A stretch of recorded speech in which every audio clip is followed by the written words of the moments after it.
मेरे लिए अच्छा हो, वही चीज आप कीजिए, वही चीज कीजिए। मैं आपसे डरता हूँ, मैं आपका छोटा सेवक हूँ, मैं आपका छोटा पुत्र के समान हूँ, मैं भक्त के समान हूँ, आप हमें रक्षा कीजिए। उनसे डरना चाहिए, उनको छोटा कभी नहीं समझना चाहिए भगवान को। लोग समझ लेते हैं ऐसा, और कोई कोई काम ऐसा कर देते हैं कि भगवान हमको कोई सजा नहीं देते, ये करे वो। लेकिन नहीं, जितनों भी बड़ा भक्त हो, जो गलत है वो गलत होगा। जैसा गीता में कहा गया कि कर्म के अनुसार सजा मिलता है या फल मिलता है, कर्म के अनुसार आपको, उसी के आधार पर इस जगत चल रहा है। जो जैसा कर्म करता है उस अनुसार भगवान उसको फल देते हैं, चाहे अच्छा हो या बुरा हो। एक दिन मिलना है, ऐसा नहीं है कि नहीं मिलेगा। कोई कहते हैं कि मैंने अच्छा काम कर रहा हूँ और मुझे लाभ नहीं मिल रहा, ये ना हो रहा, वो ना हो रहा है, लेकिन नहीं, वो कभी न कभी आपको लाभ ऐसा मिलेगा।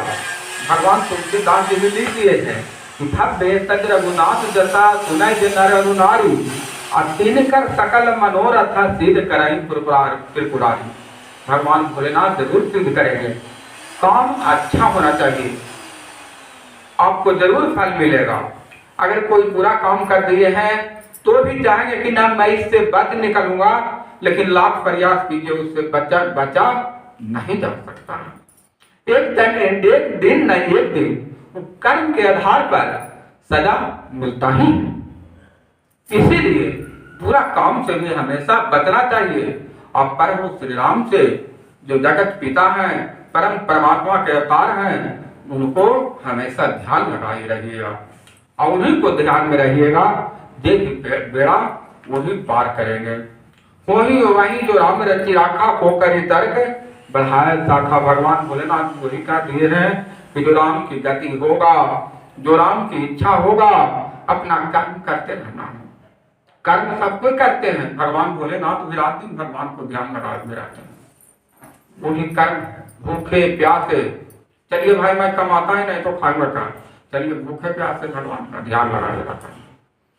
तो कहने का यहाँ तात्पर्य यह है कि हर चीज से बचना चाहिए, हर चीज से बचना चाहिए। आपके पास शील गुण विवेक तभी शोभा दे पाएगा, और ज्ञान आपको तभी से शोभा दे पाएगा जब अपनी नम्रता की भाव आएगी, त्याग की भाव आएगी, और भगवान के समर्पण में ही आपका कल्याण होगा। चाहे जिस रूप में आप अपना कर देख लीजिए, रामायण का सार ही है वो। रामायण का सार क्या है बता सकते हैं? तुलसीदास जी बताए थे। तुलसीदास जी को एक बार पूछा गया कि बताइए तुलसीदास जी, आपने तो रामायण लिख दी, लेकिन ये बताइए कि रामायण का सार क्या है? जैसे गीता का सार आप लोग जानते हैं कि कर्म। गीता में क्या बताया गया है कि कर्म है, कर्मण्य बाधिका रास्ते मां फलेषु कदाचन। गीता का सार यही है कि एक्शन इज द ड्यूटी और रिवार्ड इज द नो कर्म। कर्म करना आपका फल है, कर्म करना आपका कर्तव्य है, लेकिन फल का चिंता करना व्यर्थ है। इसीलिए फल का चिंतन न करें और कर्म करते रहें, एक दिन न एक दिन फल आपको जरूर मिलेगा। जैसे नीतीश कुमार हमेशा कहते रहते थे कि धीरे धीरे रे मना, धीरे सब कुछ हो, मालिक सीखत सौ घड़ा ऋतुवाय फल हो। यही विचार पर आज 10 साल मुख्यमंत्री बने हैं। तो कर्म आदमी के करते रहना चाहिए, फल की चिंता नहीं करना चाहिए। गीता में वही बता रहा है। आगे आपको बताते हैं कि जब रामायण तुलसीदास जी लिख दी, तब तुलसीदास जी से पूछा गया कि रामायण का सार क्या है? तो कहीं है उसका भी सार एक ही सार है, जहां सुमति संपत्ति नाना, जहाँ कुमति वहाँ विपत्ति विधाना। तो तुलसीदास जी कहते हैं कि जहाँ सुमति है वहाँ संपत्ति नाना है, और जहाँ कुमति है वहाँ विपत्ति विधाना है। कैसे है कि श्री रामचंद्र जी के पास लाख घोर संकट आया, लेकिन भाई भाई अलग नहीं। एक भाई दूसरे से इतना प्रेम करते थे। अभी भरत में पढ़ रहे थे रामायण में, तो भरत जी राज लेने से इनकार कर दिए थे और उन्होंने भगवान राम से मिलने के लिए संकल्प कर लिया कि मैं कल ही प्रस्थान करूंगा, लेकिन जब तक बड़े भैया से नहीं मिलूंगा तब तक मैं कुछ नहीं कर सकता हूं। तो इसीलिए सुमति, वहां भगवान राम की क्या था? सुमति था। पांडव में देख लीजिए, पांडव पांचों भाई जो थे वह सुमति था। कोई भाई ऐसा थे, भीम अर्जुन नकुल सहदेव, कोई भी भाई युधिष्ठिर, कोई भी ऐसा थे जो कि एक भाई से अलग थे? नहीं। पांचों में एक ऐसा एकता थी कि साथ चलते थे। महाभारत ऐसे विजय हुए, वही कौरव पक्ष में जाइए दुर्योधन के, तो कोई नहीं साथ था, सब कला कला, सब अपने फैसला, धृतराष्ट्र अलग फैसला कर रहा, दुर्योधन अलग फैसला कर रहा, सब लोग अलग अलग ढंग से, किसी में एक नहीं था, एकता सही नहीं था। उसके कारण ऐसा विचलित हुआ और महाभारत युद्धारना पड़ा और पांडव को एक रहने के कारण हस्तिनापुर का राज प्राप्त हुआ। तो इसलिए एकता, उसी तरह से श्री रामचंद्र जी एक ऐसा एकता बनाए हुए थे कि अपने भाई से कभी अलग न वो तो रहना चाहते थे और न कोई भाई लोग अलग रहे। उसका परिणाम ऐसा हुआ कि अयोध्या में भी सब ठीक ठाक चलते रहा और साथ साथ भगवान राम भी रावण पर विजय प्राप्त करके सकुशल आकर यहाँ फिर से राज को स्थापित की और कई सालों तक, हजारों सालों तक यहाँ पर शासन चला। तो इस सारे ही रामायण का सुमति, जहां सुमति संपत्ति नाराज, जहां कुमति विपत्ति नाराज, वही रावण को देखते, रावण में कुमति था, एक मत नहीं था। वहां पर पत्नी मंदोदरी सलाह दे रही है कि भगवान राम से बैर न करें, मेघनाथ तक के सलाह दे रहा है कि भगवान से बैर न करें, कुंभकर्ण तक के सलाह दे रहा है कि भगवान से बैर न करें।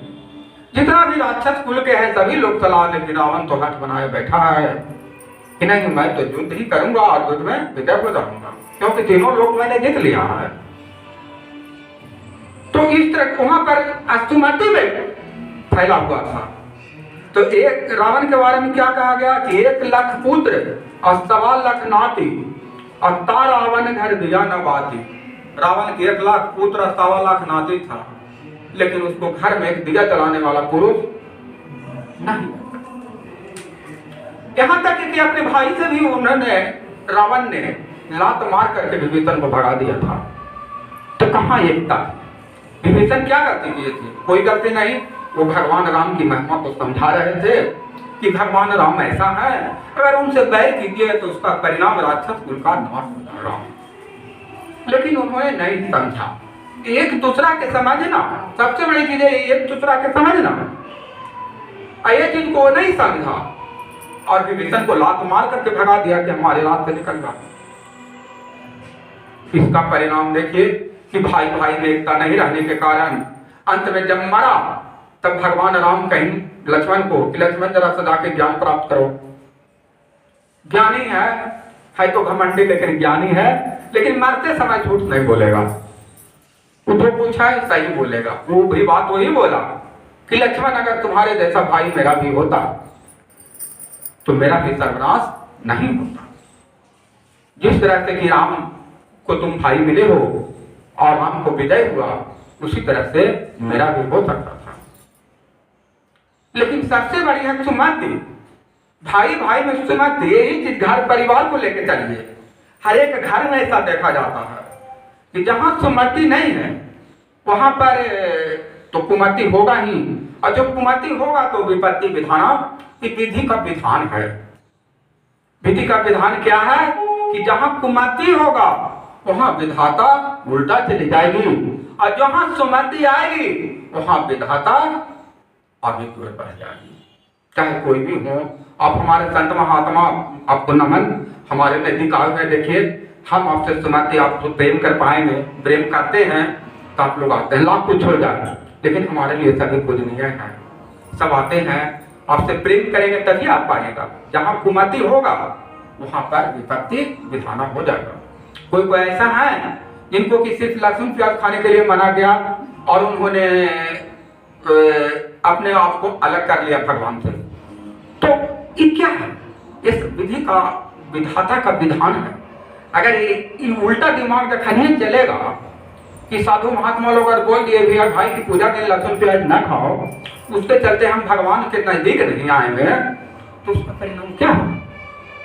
पीछे की ओर चले जाएंगे। भगवान सबका है, सिर्फ हमारे नहीं है। भगवान तो सबका है, इनमें सब कुछ समझने की बात है। भगवान तो सबसे प्राप्त करने की चीज है। यही चीज है। तो राम भक्तों प्रेमियों, बस यही चीज समझिए कि अपना घर में भी सुमति बना के रखिए। ये जितना भी आपको इस पर जो रामायण के बारे में जो लिखा हुआ था इस पर बताया, और रामायण का सार यही है कि सुमति, खुद अगर कोई गलत भी है तो उनसे अच्छा घर में भी बर्ताव कीजिए, ताकि वो भी सुधर जाए। अगर हम बड़े को नमन करें